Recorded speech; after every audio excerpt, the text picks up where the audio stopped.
Samantala, magpapalipas ng gabi sa harap ng Korte Suprema ang ilang grupong kontra sa anti-cybercrime law. Yan po ay bilang paghahanda sa oral arguments bukas. At live mula sa Maynila, saksi si Ivan Mayrina. Ivan! Vicky, tuloy-tuloy ang vigil ng ilang grupo rito sa tapat ng Korte Suprema bilang pagtutol sa Cybercrime Prevention Law na tatalakayin sa oral arguments bukas. Magluluksa raw ito ng ilang grupo para sa napipintong kamatayan umano ng malayang pamamahayag sa internet kapag tuloy ang pinatupad ang Cybercrime Prevention Act.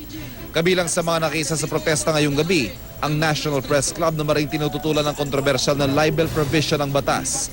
Kasama ang probisyong ito sa mga kinwestiyon sa ilan sa 16 na petisyon kontra sa Cybercrime Prevention Act dahil labag daw ito sa saligang batas. Sabihin na magkakaroon pang libel na sinasabi na nga sa buong mundo na ang libel ay kailangan civil liability na lang at hindi criminal, bakit mukhang dito sa ating bansa lalo yung ginagawang criminal yung usapin sa libel? Mag-share ka lang, mag-like ka, mag-comment ka, pwede ka ng kasuhan. Hindi nakadefine doon isa-isa kung ano yung aiding and abetting, kung saan alam natin gagamitin itong harassment not only to media practitioners. Ang mga student journalists mula sa iba't ibang universidad nangangamba rin daw sa magiging epekto ng anti-cybercrime law sa kanila, lalo pat marami sa mga student publication ay may online version na rin. Imbis na sila ay mag-express ng kanilang criticism against the government or any political body, hindi na lang po nila isusulat sa takot na sila ay ma-prosecute under the cybercrime law.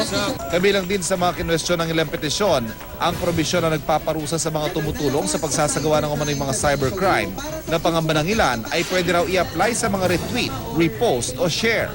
Nais din ng ilang petitioner na maibasura ang Section 19 ng batas na nagbibigay kapangyarihan sa DOJ na magsara ng mga website na mapapatunayang lumabag sa Cybercrime Prevention Act. Bukas alas 2 ng hapon naharap sa Korte Suprema ang 5 abogado na kakatawan sa mga nagpetisyon para ibasura ang batas.